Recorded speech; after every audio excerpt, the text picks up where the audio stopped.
What's up gamers, Dreamcast guy here, talking today about downloadable content and asking the hard question, eventually will this kill gaming? So in the 90s we had a lot of interesting major franchises being established. It was kind of a testing ground for the gaming we see today. Well, around this time people discovered add-on content. Good examples of this are games like StarCraft, or even I would go so far as to say Metal Gear Solid VR Missions. This was a game that came out directly after the original Metal Gear Solid. They knew they would not be able to make a Metal Gear Solid 2 for a long time, but they wanted to put something out to really appease fans. A lot of expansion packs and add-on content in the 90s was very high quality, mostly because many of these companies were very fledgling. They were new and upcoming, and brand name was everything. If Blizzard just half-assed an expansion pack for Warcraft 2, there may not be a Warcraft 3. In 1999, when the Sega Dreamcast came out, we started to actually see our first downloadable content from the web. Those who were subscribed to SegaNet, the online service of Sega,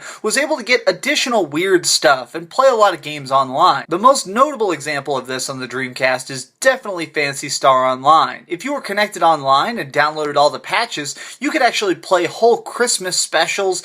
All the towns would get changed to have Christmas decorations or Halloween decorations, along with unlocking special Halloween-themed weapons. This is something World of Warcraft has done extremely well. Many MMOs now try and really immerse you into the holiday spirit by creating all sorts of silly holiday-themed things, and I think they took a strong tie from games like Phantasy Star and Sonic Adventure. They came out with special holiday packs that let you know, hey, the developers are celebrating, they want you to celebrate with their game and with their product. When the original Xbox came out, Microsoft really wanted to show you that this is your all-in-one gaming machine. Once Xbox Live came out, they started releasing their own version of downloadable content. Almost always, games would have an extra little thing you could download that would add on to the game. It was almost always free as well. It was never anything massive, but things like Knights of the Old Republic, the Star Wars game that's so legendary. If you went online, you could download an additional planet. Now, you couldn't do anything on this planet except go to a shop, but this shop sold immensely powerful weapons, and it kind of created this extra little thing that was fun for the die-hard gamers. Those of us who had a good internet connection and were willing to pay Xbox Live were getting this little tiny extra perk that was fun for us. As an interesting side note, they actually released all of their downloadable content on discs as well. What they would do is, if you were subscribed to official Xbox magazine, they would send you a disc each month inside of the magazine. That would have the demo for the next releases, trailers for games that were far off that may not even be shown at E3, and also downloadable content from the previous few months. This was a very successful idea. But then things started to get sour. People started to realize, hey, if I'm creating this extra little tiny bit of content, what if I expanded on it and made it have a price tag? I think one of the first DLC things I ever bought on the Xbox was Ninja Gaiden. They released an additional add-on pack that created a new difficulty, Black difficulty. This was going to make everybody harder. In fact, if you read the description of what was called the Hurricane pack for Ninja Gaiden on the original Xbox, it said, playing on this difficulty, the first boss is harder than the last boss. They wanted to make an immensely difficult thing for those of us who wanted that extra challenge while waiting for, theoretically, a Ninja Gaiden 2. About this time, many companies started creating little tiny DLC packs that cost between $3 and $5. If you were playing Counter-Strike on the Xbox or on PC, sometimes there'd be an add-on pack that would give you a humongous amount of additional maps that were all very creative. This was something I really liked because it seemed like the point of these was that it was really letting the original developers take the mittens off. When you're first trying to make a game, you're trying to make things that are balanced and well constructed and really by the books, well calculated maps and, general scenarios. But with DLC, you really got to experiment. You really got to see more out there bizarro things, more ideas going against the wall, because they wanted to kind of reward people for really trusting the company more than the original price tag. Xbox 360 comes out, and Xbox Live was a lot stronger than PlayStation Network at this time. I think PlayStation Network's caught up a lot now, but at this time, Xbox 360 and what they called Xbox Arcade was very strong. Almost all the downloadable content was tested and tested tested extensively on there. The first game ever that really went full blast with it, though, was Rockstar. And that was with Grand Theft Auto 4. If you bought Grand Theft Auto 4, it is an immensely huge, beautiful story of hate and redemption and the real cost of inner freedoms. And if you were willing to pay an additional $20, you could get 2 add-on packs, The Ballad of Gay Tony and The Lost and the Damned. Things that added a huge part of the story, and you even got to bump into the original characters from here and there.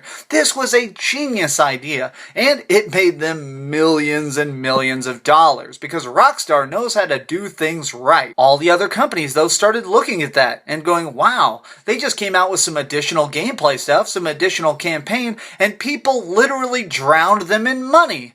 We can do that. We can just slap some shit out there. And thus the deluge began. Everybody wanted in on this. After that, almost every single game had some form of downloadable content. Something. It was a requirement after that. Every company had to come up with some sort of downloadable content idea. One of the best examples of this is horse armor. So when you played the original Elder Scrolls 4 game, Oblivion, you could buy armor for your horse for $2. Yes, you heard that exactly right. Your horse basically got a little tiny boost cosmetically. That was it, for 2 whole American dollars. The reason people got so pissed about this was this is the first time we ever bought something that was basically tassels on our little bicycle. Granted, the other downloadable packs on Elder Scrolls Oblivion were amazing. Shimmering Isles was hilarious. This is really where we started to see the trend go downhill. Everybody wanted to have a downloadable costume or something. Unfortunately, this is where pre-order bonuses started sneaking in. Part of the downloadable content would only be accessible to those who pre-ordered the game at explicit retailers. This is the most insane, asinine part of downloadable content. My friends and I are competitive gamers. I mean, to literally the nth degree. We're in the top 5%. If we ever play games, we're always on the top of the charts. We go to a lot of tournaments and we win some money. But that's not the point. The point is we challenge each other every day in every way to make sure we stay at peak performance. So when the original Dead Space came out, I was very eager to dig in. I wanted to beat it before everybody else. My friends and I all took 3 days off, we all bought the game, and we all went to the midnight release simultaneously. We all agreed, whoever beats it first has to buy Mountain Dew for the other guys. Now I know this sounds silly, but we were really trying to do this. So I sat down and I started playing the hell out of Dead Space. I pulled an all-nighter, I slept 6 hours, I woke up, got an energy drink, dug right back in. I was gonna win that Mountain Dew no matter what. When suddenly, 10 hours in, my friend texted me that he had already won.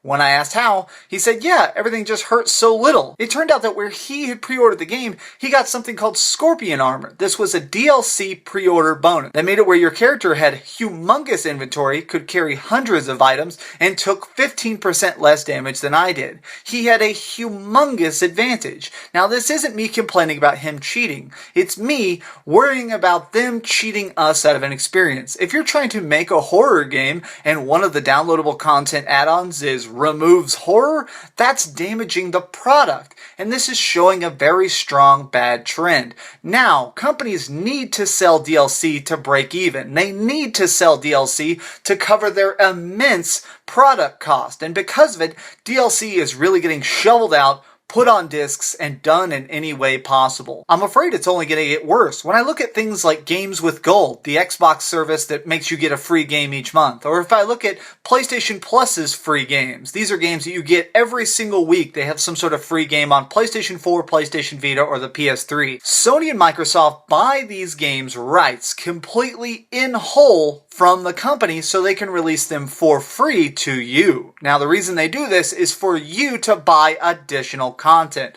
Normally, especially on the PlayStation, they will buy very new games that have come out in the last 6 months and release them for free to us. Now, this is trying to get us to buy the downloadable content, to get an extra little boost. They know at this point, everybody who's going to buy it on disc from GameStop already has. Those who are just there to catch in on the second wave and enjoy it for, 10 hours for fun, they're the people who are going to be getting it for free online. So they're just trying to weasel a little bit of more money out of you with some slapped together DLC. And this just worries me. This worries me a lot. So really, I guess this is a plea. This is a plea to gamers, and this is a plea to game developers. If you're going to make DLC, make good DLC. Before you buy DLC, research DLC. Because good DLC should be rewarded, and bad DLC should be shown out in the light of day for what it is. A shill. A thing that's trying to steal a little bit of extra money from you. So guys, as always, this has been Dreamcast Guy. Feel free to share this video on some sort of forums or with all your gaming buddies so that they know to keep an eye out for these weird bad business practices. Also, comment, like, and subscribe. But as always, keep dreaming.